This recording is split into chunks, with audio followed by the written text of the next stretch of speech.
First, memorize answers ahead of time. What I mean by that is a very common question that I got 4 times during recruiting is, what's your favorite product? Improve it. I had that question memorized. I knew exactly what I was going to do. I had the entire thing laid out ahead of time. I knew where I was going to pause. I knew everything about that question. So I highly suggest just preparing for the questions that you expect ahead of time like that. That includes being able to do it for what's your favorite product. You should be able to do that for an online product, be able to do it for a physical product, be able to do a product you recently used in the past 24 hours, and then also be able to do it for a few of the company's products. The reason I suggest those is because they're going to be the most common.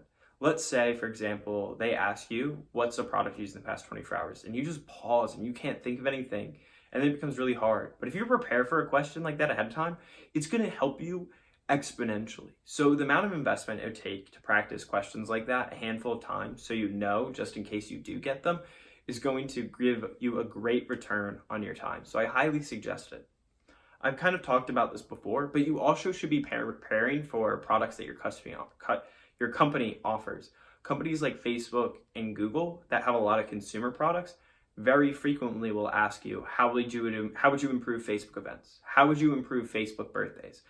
Do the birthdays one. A bunch of people get asked that. So definitely, how would you improve Facebook birthdays? Practice that. So being prepared with those type of questions ahead of time is going to be a great way to not only practice, but just make sure you're prepared for the interviews. The next is metrics. You should have a great understanding of metrics, and I included that sheet of all those metrics you could reference in your interview, but I want you to really understand what engagement and traffic metrics are, retention, anything to do with monetary, so like costs, revenue, looking at referrals, as well as user acquisition. So those are just some. I've laid them out in buckets and the list of the type of metrics that fall into those buckets in the attached sheet, but you should really understand where these type of metrics apply to and where they're important. Why is cost per click important? What about conversion rates? Is lifetime value of a customer really important for consumer products or B2B? So just having a very deep understanding of these metrics is going to help you prepare for the metrics section of those product interviews. Another thing you can do to prepare is just developing that really in-depth understanding of basically product. So why are the designers making these decisions? What are the strengths of the product? What are the weaknesses? What challenges does the product face? Who's the target consumer? What's the pain point of this product targeting? Who is buying it other than the target consumer? So looking at who are the stakeholders?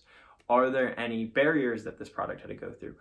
Asking those type of questions and just developing a really good understanding of very popular products is going to help you look at things in a new light when going through the interviews. And the person that has the best product understanding is going to do better than the person who just prepares with the framework every day of the week. Because they're truly just, everything they say is going to make sense. It's not just going to be regurgitated information that they've learned from a PM prep book. So develop that strong understanding of product by watching videos and just questioning the product, like decisions that the designers are making when developing these products. First one is try and come up with at least one awesome idea in your product interview. I talked about this before, but trying to have one thing that stands out is going to help you really differentiate from the other people, just showing that you're thinking outside of the box. Because when these interviewers see the same solutions pitched to them all the time, they get incredibly bored. So be the person that's thinking outside of the box. Next,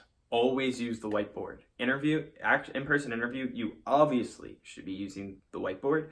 In video interviews, I want you to find a room that has a whiteboard, hopefully somewhere in your school, and do your video interview in there, because the amount of interviewers that told me that they appreciated me using the whiteboard in the interview was outstanding. Like, it was enormous.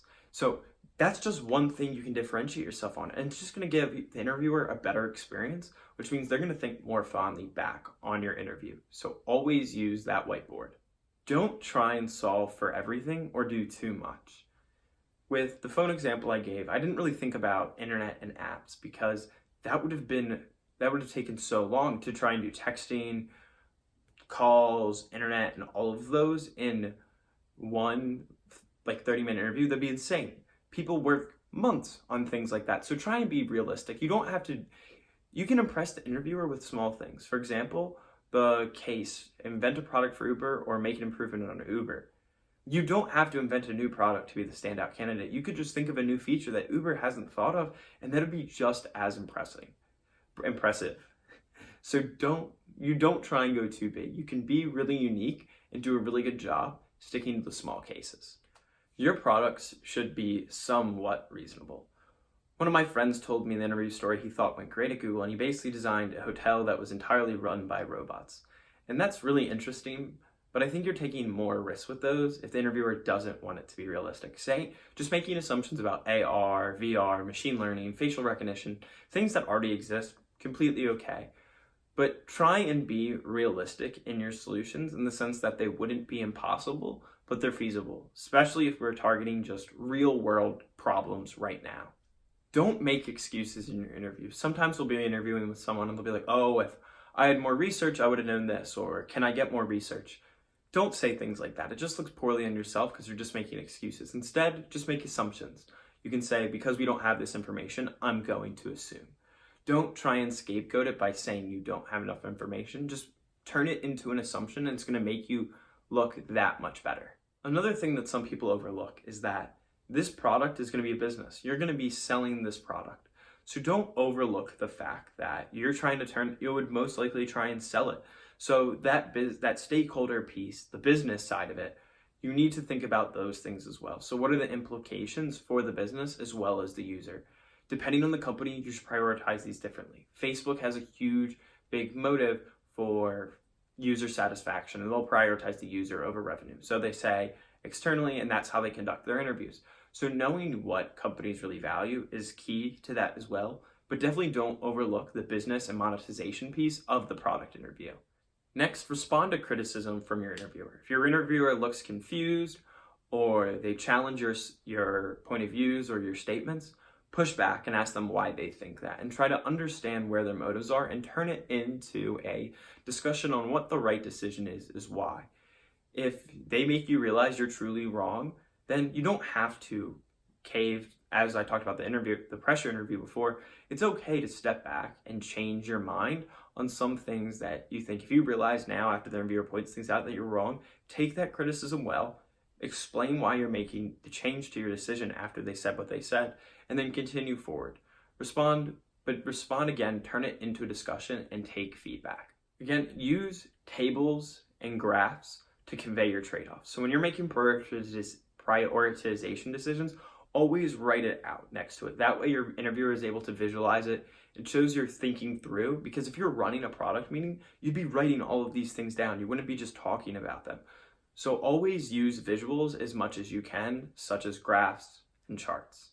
The one thing that I like to do is my number one metric is always a product market fit metric. And the reason I do that, and this is very important because most people don't do this. If you launch a new product and you say your number one metric is the amount of money you generate, why are you doing that?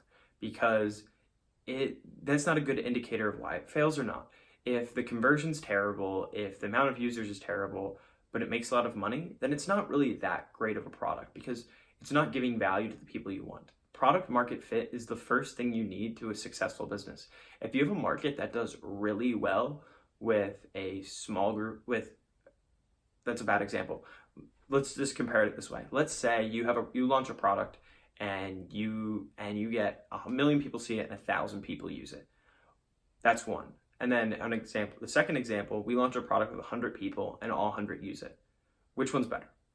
The 100, because the marketing strategy may have been better on the first one, but we know with the second one that if we give it to people and it gets in their hands, we have a phenomenal product. Then all we have to do to make more money is maybe change the price, maybe change our distribution channels, maybe change our marketing. But with the first one, we know that if a bunch of those people see it, we're still not getting a lot of people to pick it up and the conversion is bad. So my typical go-to number one metric is usually a metric that represents product market fit. And that's typically a conversion of some type. So let's say we have 100% of free trial users converting to pay users. That would be an example of a product market fit metric, and that would show that we have an amazing product. That if you try a product, you're willing to pay for it.